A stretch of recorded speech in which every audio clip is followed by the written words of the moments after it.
Bonjour à tous et bienvenue sur la philosophie de combat, vidéo 38 sur le bac 2S, qui est interprète-t-on à défaut de connaître? Et cette question, je l'ai traitée en 25 minutes et j'aime pas du tout cette question, je trouve qu'elle est trop complexe surtout quand on a fait un bac ES. Autant que doit-on à l'État, c'est une question un peu bateau qui est assez simple, assez ouverte.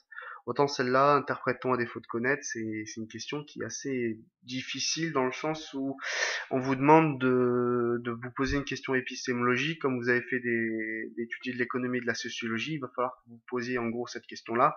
Est-ce que la science, l'économie qu'on m'a apprise et que j'apprends, est-elle vraiment sérieuse ou non? Est-ce que l'économiste, quand il étudie des différents phénomènes dans la société, le taux de chômage, je sais pas moi, l'inflation, etc., est-ce qu'il est en train d'interpréter ces phénomènes ou est-ce qu'il connaît vraiment la nature de ces phénomènes et il sait vraiment les expliquer? Est-ce qu'il interprète ou il explique?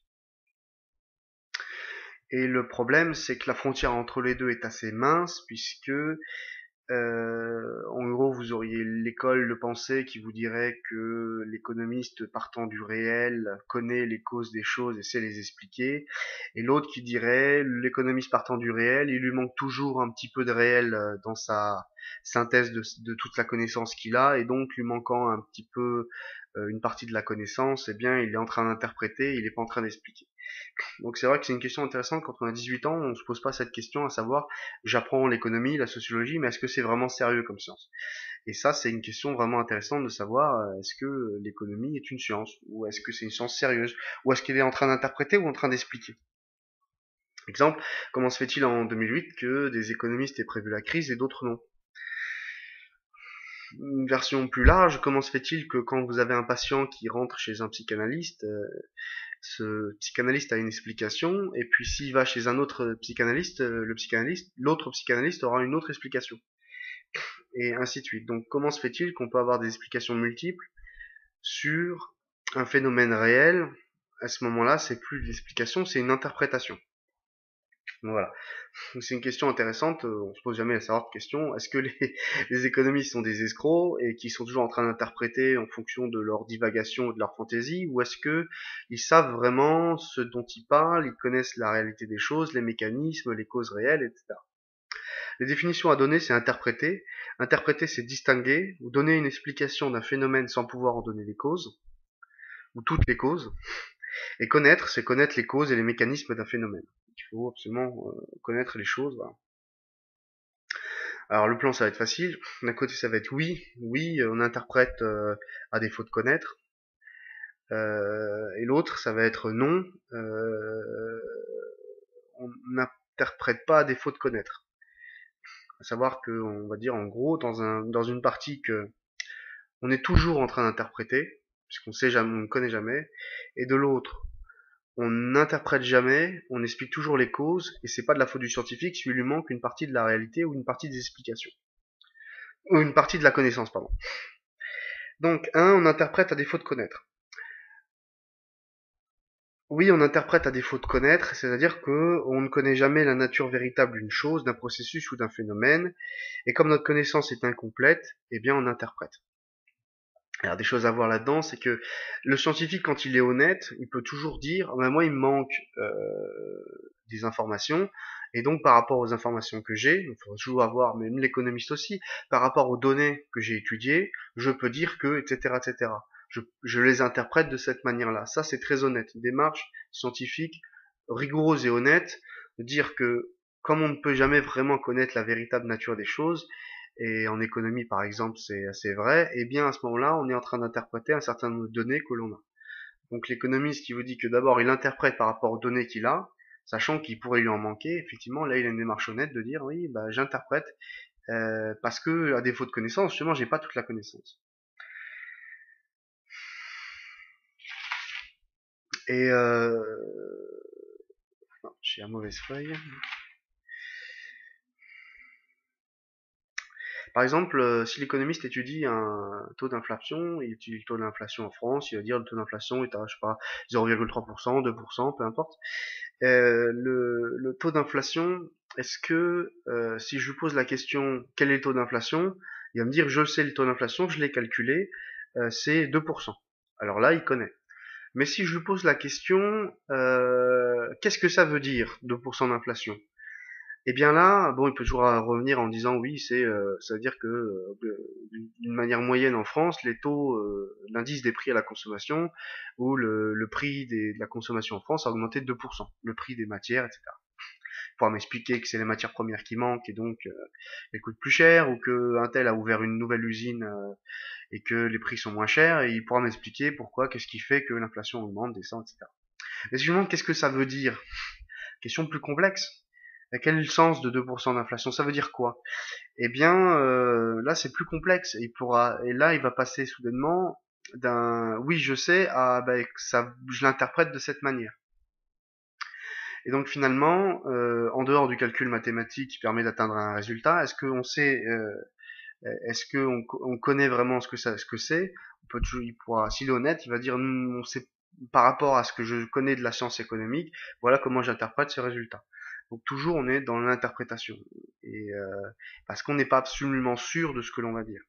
Ce qui est d'ailleurs quelque part une honnêteté intellectuelle, hein.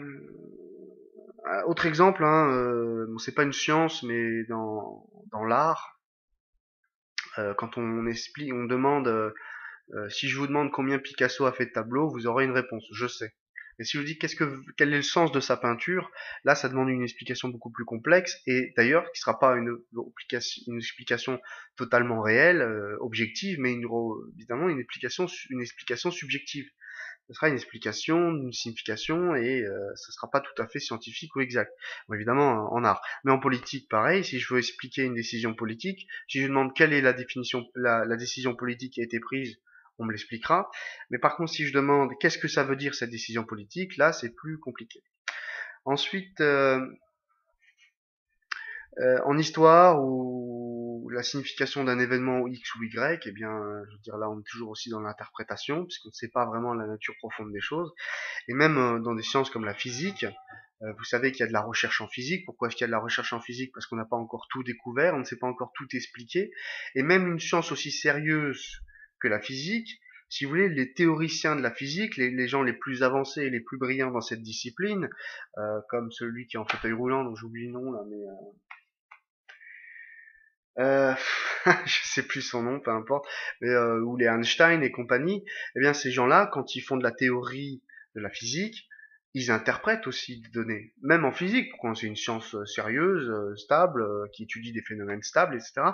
Bah même en physique, euh, le scientifique, le physicien, le théoricien de la physique, il a un certain nombre de données, et par rapport à ces données, il va donner une explication qui n'est peut-être pas encore prouvée, et donc à ce moment-là, pour l'instant, c'est une interprétation. Il me semble que par exemple, un des problèmes en physique actuels, c'est qu'on a du mal à expliquer la gravité. Vous connaissez le calcul, etc. Mais on a fait le calcul, on se rend compte qu'il y a un problème au niveau de la gravité, c'est que toutes les forces de la gravité ne sont pas, comment dirais-je, harmonieuses. Si vous voulez toutes les forces de la gravité ne sont pas toutes absorbées. En gros, ça veut dire qu'il y a une partie des forces de l'univers qui doivent, c'est ça la théorie des mondes parallèles, mais qui doivent être s'évaporer dans des mondes parallèles parce que, euh, bon alors évidemment un physicien vous expliquera ça 1000 fois mieux que moi, mais qu'en gros avec des mots mieux choisis, etc. Mais qu'en gros il y a un certain nombre de forces dans la nature qui se dispersent et qu'on ne sait pas l'expliquer. On ne sait pas où elles vont en fait. Ensuite, le deuxième partie c'est non, on n'interprète pas à défaut de connaître. C'est-à-dire que finalement, on pourrait dire que le scientifique est toujours honnête. Bon, alors déjà, il faut être un peu naïf, mais c'est pas grave. Le scientifique, disons, admettons qu'il soit toujours, le scientifique, le vrai, il est toujours honnête, et il est jamais dans l'interprétation, il est dans l'explication. Mais son explication, elle est peut-être fausse, mais c'est pas grave, parce qu'il a fait l'explication par rapport aux données qu'il avait. Et donc, il n'est pas en train d'interpréter, il explique même s'il ne connaît pas. Même si réellement il ne connaît pas, il peut quand même expliquer, il n'est pas en train d'interpréter. Et que finalement, s'il avait plus de données, il savait plus de choses, et si peut-être Aristote avait su plus de choses, il aurait donné une explication de la physique plus cohérente que celle qu'il a donnée. Et ainsi de suite, et ainsi de suite. Et puis, aussi un autre exemple, c'est le boson de Higgs. Le boson de Higgs a été trouvé mathématiquement dans les années 70, et on l'a prouvé scientifiquement qu'il existait que en 2012-2013, au CERN en Suisse. Eh bien, le problème de ça, c'est que ça veut dire que on connaît quelque chose, mais on n'a pas encore prouvé. Eh bien, quand je me pose la question, hop, interprète-t-on à défaut de connaître? Non, on peut même expliquer à défaut de connaître. Mathématiquement, il fallait qu'au niveau de la matière, au niveau des quarks, enfin de l'infiniment petit, il fallait une sorte de comment dirais-je, d'harmonie. Et cette harmonie, voilà, on l'a déterminé mathématiquement qu'il devait exister un élément, etc., qui s'appelle le boson de Higgs, qui est trouvé par un certain X justement. Mais on savait et on ne connaissait pas, on ne l'a pas rencontré on ne l'a pas prouvé, vous voyez. Donc il y a un certain nombre de connaissances qu'on peut avoir, même si on ne les a pas encore prouvées. On sait que c'est vrai, on sait que ça existe. Je peux pas encore le prouver, mais je le sais. Ce qui n'est pas tout à fait une démarche scientifique, mais c'est pas grave. Mathématiquement, ça tenait la route, et il a fallu attendre une quarantaine d'années pour qu'on puisse prouver. Donc il est même capable, même possible, de dire que le scientifique, il est dans l'explication, il peut être dans l'explication, qu'il ne connaisse ou non. C'est-à-dire qu'il soit sûr de sa science ou non. On peut quand même m'expliquer, on n'est pas en train d'interpréter. Et donc, alors on pourra me dire, oui, mais X interprétait ses résultats mathématiques, où il disait, non, je suis sûr, les mathématiques ne mentent pas, en quelque sorte. C'est un point de vue très kantien d'ailleurs, les mathématiques ne mentent pas, vous voyez bien, et si vous refaites le calcul vous-même, vous trouverez qu'il existe ce fameux boson de X. Refaites les calculs, allez-y, vous trouverez la même chose que moi, je ne peux pas le prouver, on va attendre, dans les sciences génération future, eh bien, on pourra enfin prouver que j'ai raison. Mais je sais que j'ai raison. Et le scientifique qui a cette démarche-là, il n'est pas malhonnête, il sait qu'il a raison, mais il va dire je ne suis pas sûr de la connaissance, je ne peux pas le prouver encore. Donc vous voyez, on peut interpréter à défaut de connaître, la plupart du temps c'est ça, on interprète jusqu'à ce qu'on sache les choses. Et dans l'autre démarche, c'est on sait les choses, mais on n'a pas la connaissance de la chose encore. Donc il faut, de toute façon, la science étant un processus, toujours rappeler que la connaissance, interpréter, tout ça, c'est des processus en cours, et que au début du processus, certes, on interprétait, certainement, on est en train d'interpréter, mais à la fin du processus, on est en train d'expliquer. Et on explique qu'on est enfin, et plus le temps passe, plus la connaissance devient solide, épistémologiquement sérieuse, etc. Donc voilà. La conclusion, c'est que de dire que la démarche scientifique tend vers la connaissance, sûre, parfaite, réelle, etc. Mais parfois, les conditions matérielles et historiques empêchent de prouver la chose. Et par honnêteté intellectuelle, il faut admettre que l'on a fait de son mieux intellectuellement, etc., mais que certains éléments de la connaissance nous manquent, et que tant que ces éléments de la connaissance nous manquent, ou les techniques qui permettent de prouver certaines choses nous manquent, eh bien, il faut interpréter des résultats jusqu'au moment où on pourra le prouver. Ou alors vous dites, l'autre option est vraie, vous pouvez expliquer les choses même si vous n'êtes pas encore capable de le prouver. Parce que souvent, tout simplement, pensez à la réalité du chercheur, si vous avez une connaissance, mais que vous n'avez pas les moyens financiers d'acheter le laboratoire qui va permettre de prouver ce que vous avancez, eh bien, vous pouvez dire ce que vous voulez, on pourra toujours dire à cette personne, elle interprète, lui, il vous dira non, je sais, mais la connaissance, elle, est-ce qu'elle est exacte ou pas? Il faudrait le prouver. Pour pouvoir prouver, il faut des moyens matériels, des moyens intellectuels, il faut, voilà, il faut de l'argent généralement. Et donc, voilà, c'est complexe. Et interprète-t-on à défaut de connaître? Bon, conclusion personnelle, là vous mettez ce que vous voulez évidemment. Conclusion personnelle, il y a deux grandes écoles en gros en philosophie. Il y aura la version hegelienne qui vous dirait que personne n'est l'esprit absolu, c'est-à-dire personne ne sait tout. Et comme personne ne sait tout, il vous manque toujours un petit bout de la connaissance et qu'on est toujours dans l'interprétation. En réalité, on n'est jamais dans l'explication. Et l'école plutôt kantienne qui vous dirait qu'on peut connaître la nature profonde des choses absolument et que les choses en soi existent, pour reprendre un vocabulaire un peu philosophique, mais les choses en soi, euh, comme j'ai déjà dit en ontologie, hein, c'est les choses en soi, l'amour en soi, mais ça n'existe pas. Ou j'ai dit le stylo en soi. Le stylo en soi, c'est le stylo indépendamment de tous les stylos qui existent sur le monde, mais le stylo au niveau intellectuel. Et là, ce stylo-là, il existe, c'est toujours le même, etc. Parce qu'il correspond à une définition, etc. Mais on verra ça plus tard. Et en fait, le scientifique n'est toujours jamais dans l'interprétation. Il est toujours dans l'explication. Il explique ce qu'il a trouvé. Alors, ça pose des tas de questions. Je déteste cette question parce qu'à chaque fois qu'on répond à quelque chose, on ouvre une autre parenthèse. Mais bon, peu importe. Donc vous pouvez dire soit on connaît la nature des choses réellement en soi et l'on connaît, et comme on connaît, on explique toujours, on n'interprète jamais, soit vous dites il est impossible de connaître absolument les choses en soi, et à ce moment-là, eh bien on est toujours dans l'interprétation. Interprétation par rapport à un vécu, l'interprétation par rapport aux, aux données que l'on a. Et l'économiste, il en est où par rapport à ça? Ça serait d'ailleurs une belle conclusion personnelle, une conclusion de tout ça. Qu'est-ce que fait l'économiste? Est-ce qu'il interprète des phénomènes économiques ou est-ce qu'il connaît la réalité la réalité absolument des phénomènes économiques et qu'il n'est pas dans l'interprétation mais dans l'explication de ces phénomènes? Et ça nous pose toujours la question des questions, comment on les formule. Si un économiste explique des réalités, et je lui demande qu'est-ce que ça veut dire, quel est le sens de tout ça, eh bien on sera toujours dans l'interprétation. Si je lui dis qu'est-ce que l'inflation, il va me répondre, il va me dire l'inflation c'est ça. Et si je dis qu'est-ce que ça veut dire l'inflation, eh bien on aura toujours un petit peu de l'interprétation. Donc c'est une question que je déteste. Je trouve qu'elle est, quand on a 18 ans, c'est une question qui en fait faudrait déjà avoir accès à un dictionnaire, ça c'est sûr. Faudrait avoir accès à peut-être même Wikipédia pour pouvoir répondre à cette question. Quand on a 18 ans, on n'a pas étudié Karl Popper, on n'a pas lu des livres d'épistémologie, je sais pas, la science et l'hypothèse de Poincaré ou ce genre de choses. Et donc en fait, interprète-t-on à défaut de connaître? C'est vraiment, je trouve, une question un peu difficile là pour le coup. Euh, parce qu'on se pose la question, qu'est-ce que ça veut dire connaître?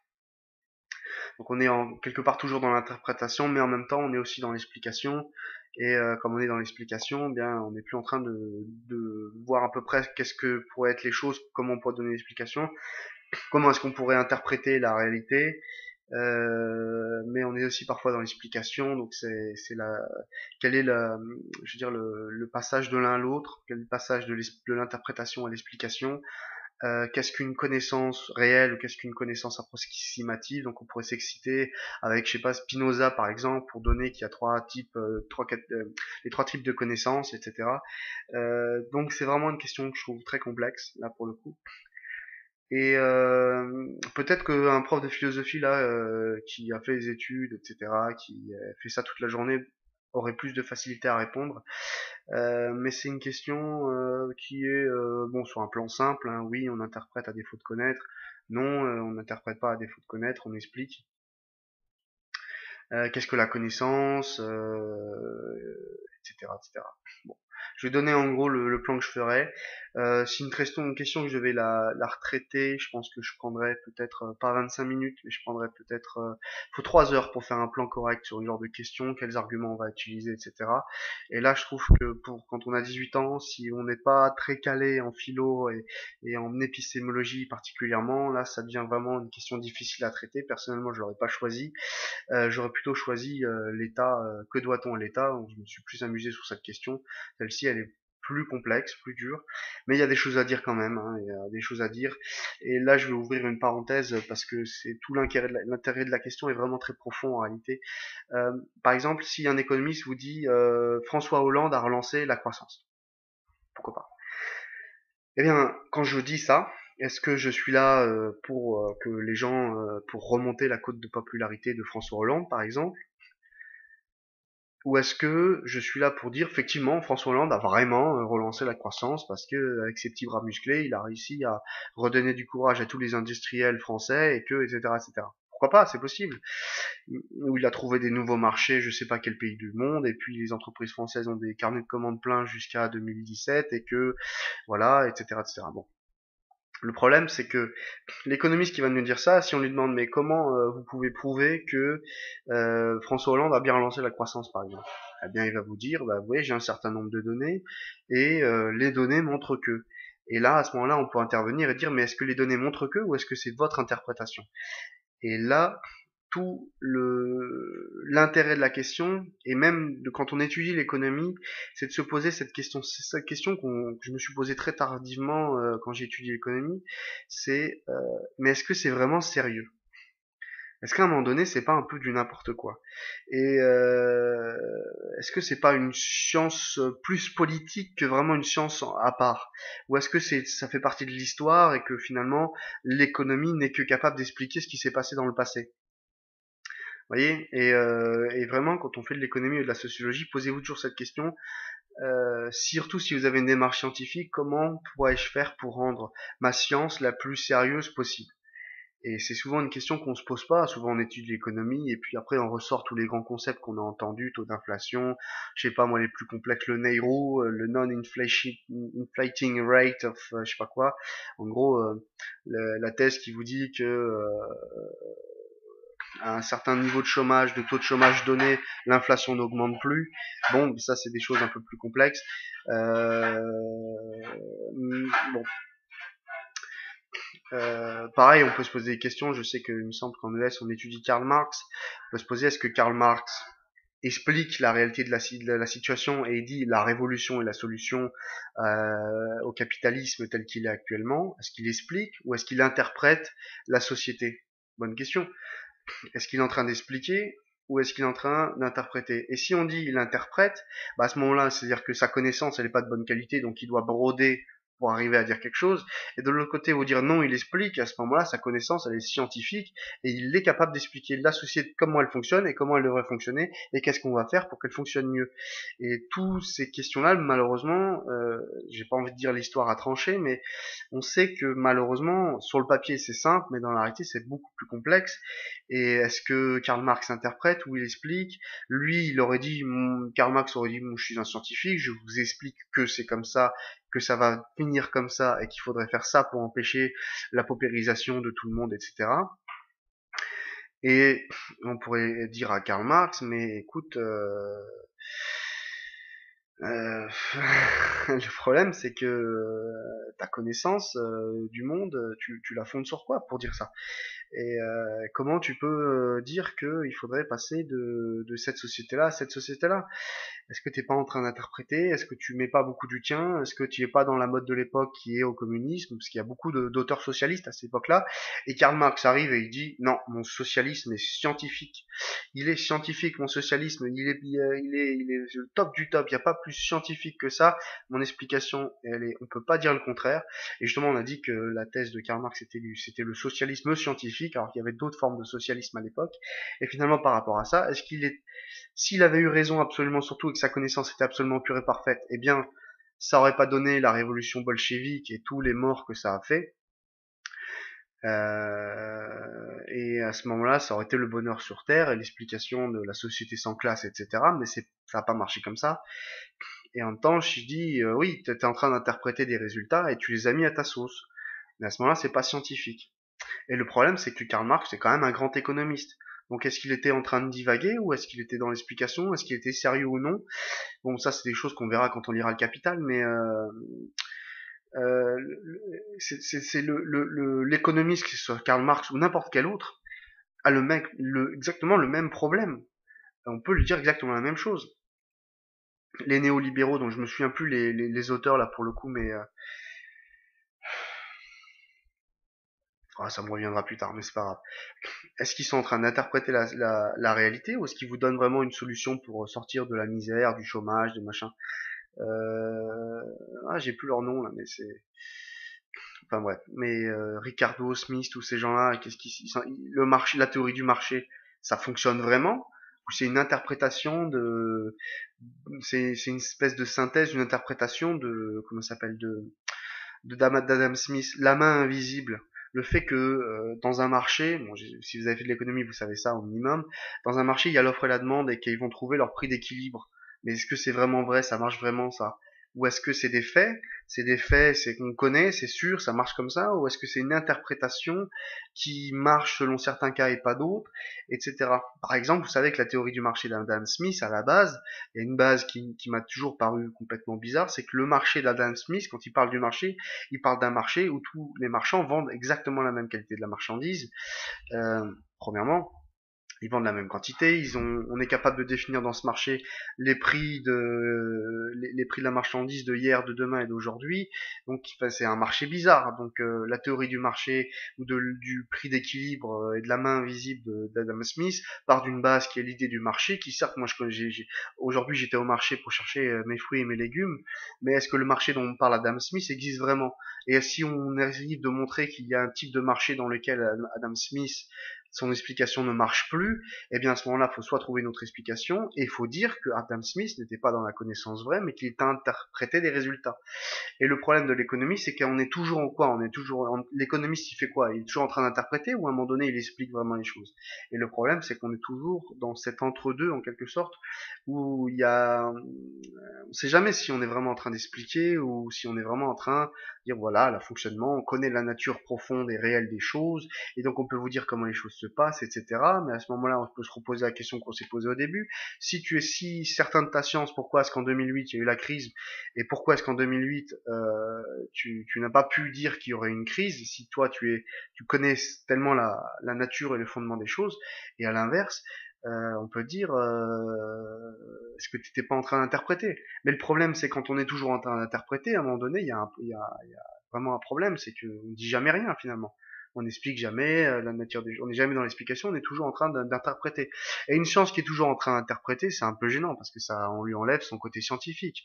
Ça lui enlève sa crédibilité, si vous voulez. Ça enlève ses fondements. Moi, j'ai une science, mais elle peut être vraie, elle peut être fausse, ça dépend. Voilà. Le problème, c'est que celui qui ouvre les entrailles des animaux, le devin là, dans la Rome antique, lui, il est aussi en train d'interpréter. Et le problème, c'est qu'il vous dit, bah, la récolte sera bonne ou la récolte sera mauvaise. Et on peut lui dire, bon, bah, il interprète, hein, c'est pas un scientifique. Bah, lui, il vous expliquera que c'est un scientifique, mais peu importe. Et puis voilà. L'économiste, que c'est pas le devin qui va vous expliquer que demain ça il fera beau alors que demain il pleuvra, quoi. Donc et on a ce problème-là parce que les économistes, et je vous assure que plus on fait d'économie et plus on étudie cette science comme une science de façon scientifique, et plus on se rend compte que c'est tellement complexe qu'à un moment donné, il faut admettre que il y a peu d'économistes qui sont capables d'avoir une synthèse, une connaissance telle du réel, qui sont vraiment toujours capables d'expliquer les choses. C'est très rare. Et c'est tellement rare que ça fait du tort à la science en elle-même. Bon, après, on peut parler si vous parlez d'économistes actuels, par exemple, Thomas Piketty, qui a sorti un livre récemment sur les inégalités aux États-Unis et qui explique qu'actuellement, les inégalités de salaire aux États-Unis sont les mêmes qu'avant la crise de 1929. Est-ce qu'on peut interpréter ça en disant que bah, dans les années à venir, il y aura une grosse crise économique de nouveau aux États-Unis parce que le schéma de 1929 est toujours le même est redevenu le même en 2014? C'est une interprétation ou c'est une explication? Est-ce que l'histoire va se répéter ou pas? Bah, là, justement, est l'intérêt de l'économiste et de son sérieux, à savoir, est-ce que l'histoire va se répéter ou non? Bah, c'est ça le problème, c'est que si j'avais une science aussi pure et parfaite que je voudrais, je pourrais dire l'histoire va se répéter. Or, le problème, c'est que est-ce que je suis en train d'interpréter des résultats et donc l'histoire peut ne pas se répéter parce que j'aurais mal interprété vu qu'il me manque des données de ma connaissance, dans ma connaissance, il me manque des informations. Ou alors je dis non, je sais de quoi je parle, je suis sûr, mon explication tient la route. Demain, les États-Unis vont connaître la même chose qu'en 1929. Voilà. Et le problème de l'économiste, je vous parle de Piketty, mais vous parlez de Krugman qui vous explique que ce serait la crise tout n'importe quand peut arriver une crise, oui, mais avec ce genre d'argument on a toujours raison, et etc. etc. Donc voilà, quand on fait de l'économie, et cette science de l'économie, c'est encore pire en sociologie, on va pas l'aborder, mais c'est une science très intéressante, qui est basée sur le réel, qui dit des choses vraies, et est-ce qu'elle est dans l'explication ou l'interprétation? Est-ce que la connaissance est de bonne qualité ou pas? Bon, ça c'est, voilà, je voulais juste ouvrir une parenthèse là-dessus, puisque ça vous arrive souvent d'allumer votre poste de télévision et de voir des économistes et de vous dire, mais celui-là, il se fout de notre gueule. Eh ben, c'est pas sûr. C'est pas sûr, parce que s'il a vraiment une démarche scientifique jusqu'au bout, normalement il devrait avoir raison. Mais à un moment donné, le problème c'est que ça marche pas comme on voudrait, etc. Alors que je vous assure que, je vous rassure, la science, on a des critères quand même de validité corrects.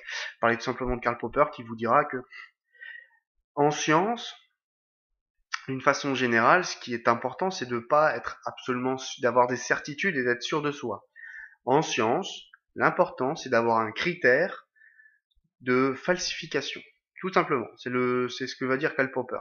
C'est-à-dire que quand je fais de la science, si je veux savoir si ma science elle est solide ou pas, ou ma théorie, ou mon calcul, etc., vous proposez en même temps que vous proposez une théorie, que ce soit en économie ou n'importe quelle autre science, vous proposez en même temps un critère de falsification.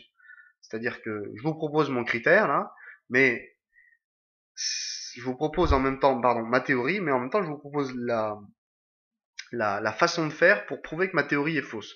Le problème, vous vous rendez compte que c'est pas possible de faire ça en économie. Pourquoi? Parce que en économie, on joue avec des hommes et on va pas appauvrir la France juste pour vérifier si une théorie économique est exacte. C'est complètement débile. Donc, voyez, le problème, c'est que en même temps, si on est toujours en train d'interpréter, il y a un malaise quand même parce qu'on dit jamais vraiment rien de sérieux. Et si on est en train d'expliquer, eh bien, il faut pouvoir falsifier ces théories et les falsifier dans la réalité, c'est compliqué. Donc, est-ce qu'on peut vraiment connaître la nature profonde des choses? Il y a tout un champ de l'expérience humaine où oui, c'est possible. On peut connaître la nature réelle des choses, par exemple en physique et en chimie. C'est un bon exemple. Peut-être un jour on connaîtra la nature réelle profonde des choses en psychanalyse aussi. C'est quelque chose qu'il faut pas ignorer, par exemple. Pour l'instant, je trouve que c'est une science pas très sérieuse, mais plus le temps passe, plus elle devient sérieuse, vous voyez. Plus l'expérience s'accumule, plus les praticiens discutent entre eux, plus il y a de livres, etc. Plus on se rend compte qu'il y a du pouvoir de l'esprit sur le corps, et plus on se rend compte de ce pouvoir-là, plus on comprend ces mécanismes, et mieux on comprend ces mécanismes, plus on est à même d'expliquer et de moins en moins d'interpréter. Donc c'est tous ces éléments-là qu'il va falloir expliquer dans votre copie. Et je trouve quand même que le problème de ce sujet-là, c'est que il faut connaître beaucoup de choses pour le rendre vivant et intéressant. Parce que quand on connaît rien à rien, interprète-t-on à défaut de connaître, c'est une question sur l'épistémologie de l'économie, alors que bon, l'autre sujet était quand même plus abordable. Hein, que doit-on à l'État? On pouvait faire des tas d'explications là-dessus. Et bon, voilà. Moi j'aurais choisi que doit-on à l'État. C'est plus simple comme sujet, plus sympathique, plus vivant, plus drôle. Euh, Interprète-t-on à défaut de connaître, là, ça demande de connaître tellement plus de choses que, à mon avis, c'était peut-être fait un petit peu exprès. À mon avis, le correcteur, quand il a dû voir quelqu'un qui a pris ce sujet, je pense qu'il lui a donné plus de points, rien que pour la difficulté du sujet et la volonté du candidat d'aller vers ce qui est le plus compliqué. Bon, après, voilà. Bon, bientôt, on va voir les sujets de S. Et puis voilà. Je vous souhaite une bonne soirée et à bientôt.